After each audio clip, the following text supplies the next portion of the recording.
guys, it's here, and welcome back to the modded SMP we are on, guys.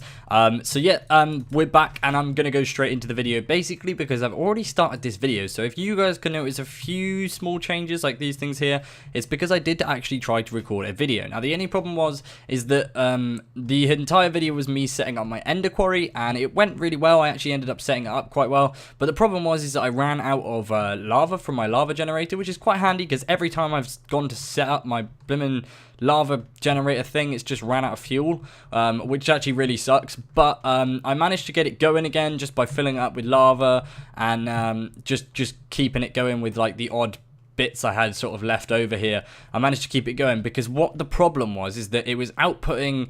I left the quarry on for a while, and it was outputting all the yellowite I got, but it was putting it into here, and I had no power to actually fill it up with. I had no yellowite to fill my power up, my reactor up with, so I was stuffed. So I had to do all that, and it was like a really messy episode.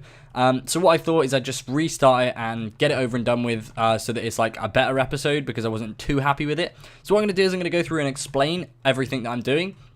But first of all, I'm just going to show you guys a little trick I found. I've never seen this before. Obviously, someone has already figured this out, but it's not something which people have really focused on a whole lot. Now, Dust did actually tell me about this, which is I'm really thankful about this. Now, as you can see here, my quarry is going super fast here. It's bringing in items left, right, and center, which is absolutely awesome. I'll show you the quarry in a second, actually. Let's go over there first. So this is the quarry location here. As you can see, we got the... So it's done 589,217 blocks. And as you can see, this is filling up as well. Which it looks like it's actually just found a mob spawner. Yeah, it looks like it's found a mob spawner, which is quite cool. I'm not sure if I'm not that bothered about picking it up. But yeah, as you can see, this is filling up way too quickly. Now, these things are called acceleration cards. Now, what I want to do is be able to get all this into my ME system super quick. So what I can do is actually put in one of these in each of the slots. I'm not actually sure if I can stack them. No, you can't. So that's the max you can do. And as you can see, it just goes straight through. It's super fast. So there's a little trick for you guys if you've never seen it before. Now, all of these here are actually holding all my iron and stuff. Now, it is a little bit glitchy with the way this works, because that's like a couple of hundred off. So I'm not really sure where they are, like whether they're stuck in the system or they're somewhere else. I'm not sure. And I also had to build a few more drives and storage cells. Now, this was a bit weird. I'm not sure if whether the server got reverted or what happened, but I actually had these in my inventory while recording. And not recording, when I was on a cut, and all of a sudden they just disappeared. I don't know where they went, but Dust was telling me something about that, so I'm sure there's not a big problem there. But I got them back, and I actually just got them in via creative mode, but I'm sure nobody really minds because they disappeared anyway after I made them legitimately. Anyway, we're finally into the episode. That was more of a stupidly long intro, but there's a few things I want to do today. So last episode I really did focus on up here after I got to do with it, and I really enjoyed making this glass maker. So as you can see here, we got 41,346 glass, which is awesome. Now right here, what I've actually done is added a storage bus. So what this is going to do is that if I go down here, I'm able to see my 41,000 pieces of glass in there, and I'm able to store it in there as well, so that it's not really like clogging up my system. Now, as I said before, this is going to be my automation floor. Now, the one thing I realized that I don't have, I have an automatic glass maker, but I don't have my ores automated. So as you can see, I've got 5,000 iron, I've got 1,000 copper, and all of this. So it's pretty crazy, like how much stuff I actually have. Now, what I want to do today is basically I want to make a automated way of basically getting like all my ores reprocessed. I don't know why this dirt is here, but yeah, I want to find an automated way of like reprocessing my ores. Now, I'm not 100% sure on the best way of doing this just yet, so what I am going to have to do is go away for a little bit, guys, and just sort of check out the best ways of reprocessing the ores, because I don't want them to like instantly do it. I want it to take a bit of time. I don't really know. I want to just figure out the best way to do it, because as you can see, like I've got 900 yellowite ore in there, but like this is only 9.7% full, and it's offline. Now, it's offline purely because this is actually full, which is awesome. So we're not going to need like too much yellowite just yet, but just so that we do have it on hand, this is probably the best way to do it, because this is going to give us about 1,800 yellowite if we reprocess it properly. So that's what I'm going to do, guys. I'm going to head off. I'm going to try and figure out the best way of doing it, and then I will be back. So a pretty random thing to come up with, but as I told you guys before, I wanted to have all of the other items that I had in deep storage units. Now I noticed I had a load of limestone, so what I'm actually doing currently is using an ME export bus, which I always get confused with, but basically an export bus exports from the ME system is the best way to think about it. And then I've added 2 of the acceleration cards from up there onto this, and this is just like filling it up so quickly. We've currently got 6,000 in there, and altogether we've got something like, I think it's 14,000. We did have 14,000 anyway, I think. But yeah, as you can see, that's going down by the second, which is awesome. And this is actually freeing up all of this. I didn't realize how many of these was just filling up because of like the odd block I had. So these are really going to be helpful. So that's what I'm going to be doing now. And then I'll crack on with the other stuff in a moment. So I've done a lot of work off camera. Like by a lot, I literally mean like the entire ceiling and walls. So yeah, I've done a lot. And as you can see right here, I'm really emptying this out. Like I literally just got rid of all the, is it Lumi? I don't know how you pronounce it, but yeah, I did the limestone and the Lomi dirt. I guess that's how you pronounce it, but yeah, that's 28,000 and 15,000 in there, and they're just sat in there. They're not actually, like, I think the limestone I can still access, but the Lomi dirt I don't really know what to do with. Now, as you can see above, I've actually made the entire ceiling there, and like there's no way of flying up, so what I can actually do now is just jump up with the elevator block. So this is my way of getting up and down, so I can get down to the reactor, which is actually where I want to show you guys something. So, is that a block? Oh, that's a vibrant capacitor bank, but it doesn't. Oh, that's so weird. It looked like it was in front. Yeah, that's really weird. It's like, it looks like it's there. Okay. Well, anyway.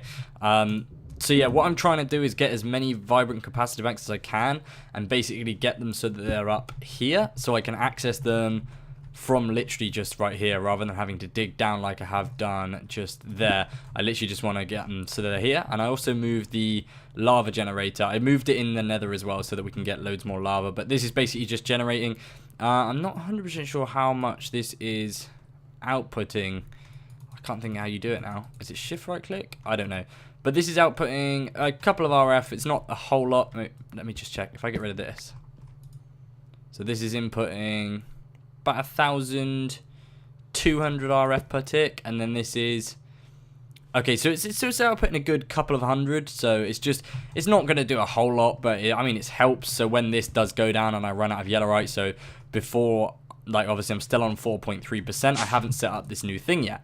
Now, going on to that, I've basically figured out what I needed to do. So I was going to use a pulverizer and the redstone furnace, but instead of that, Mex told me, I think he's on server, yeah, he's on server, that the sag mill and the alloy smelter are a really good way of doing it. So the sag mill acts like a pulverizer, except from it gives you more items, which is absolutely awesome. So what I'm going to do is I'm going to grab a tesseract, like that. Grab a tesseract, and do I want a deep storage? No, I don't. Ignore me. Okay, so this wants to go somewhere here. I'll do it. Where do I want to put it? I'm going to put it here, and then I'm going to detach that with 2 different cables. So this is going to go there, because the only thing is that the alloy smelter, so if I put in, let me grab some energy cable. Wow, because that's how you spell energy. Oh, I was accidentally midway through accidentally spelling energy like wrong like that, and it just, you know, energy. There we go. So we want to grab a bit of this, and do we want an energy cell? No, I think we'd be alright, to be fair. I was thinking whether we need an energy cell just to keep it going. So what I want to do is I want to attach this to its rails power, set that to that, do it as receive power. And then this should be filling these up like so. Now there is actually something which I want to add to this. So if I go to this and go octane. So we got one of these at the moment, and there should be another one in the painter. There we go. So what we want to do with these is we want to actually add in one of these. So this is actually changing it from 100,000 RF to 500,000 RF, and it's also speeding it up about 3 times like as speedy. So what I'm going to do now is I'm going to show you guys how this will work, and I'll wire it up off camera, purely because I want it to wire it up like properly, and I'm not 100% sure what I want to use while doing it, because I'm thinking about using is it the factory thing? But yeah, as you can see, it does it really quickly. Now, I did iron there, and I got 2 pulverized iron, some pulverized ferrous metal, and some cobblestone, which is weird because obviously it's just iron. So this is the problem here. So what I want to do is I want to set it so that only the certain items are going to go into here. So what we want to do is we want to probably put these 2 into here. But obviously I'm going to be having like all these different like ores going into here, so I need to spend some time figuring out which items are gonna go into here and which items are gonna like come out of here and not wanting to be there. So I need to output the cobblestone obviously back into the ME system, into the deep storage unit. So it's quite complicated, and I'm gonna sort that out off camera. So after about a day and a half's work on and off of doing this, I've sort of figured out the system. I had to go into a different world to figure this out, but it worked quite well. So basically, I haven't actually tested it yet, but I'm sure it works. So we've got the Israel's power right here. We got the power going into the 2 things here. Then we got this, which is going to smelt the dust down into all those random bits that we had before, and then this is going to chuck straight into this chest. Now when it gets to this chest, this is where it gets complicated. You've got this Ender IO thing right here, which is actually going to pull pulverized gold, copper, tin, uranium dust, pulverized silver, lead dust, aluminium dust, ferrous metal, and iron through this one, and then everything else is going to go through the back.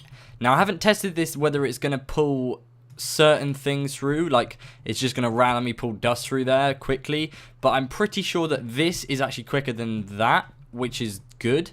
So then it gets to here, and we've actually got this, so it inserts into the top, and then basically that smelts it down into an ingot, and then I've got all the ingots selected in here. I put 2 capacity cards in here so it selects them properly. Now the only problem with this is I'm not 100% sure whether if we get anything else through here that it's just going to jam up the system. So maybe just taking them out is probably going to help, but we'll have to find out. So what I'm going to do is I'm just going to grab a couple more bits. Obviously, we don't have the system set up so that it automatically chucks items straight into there just yet, but I'm sure we will.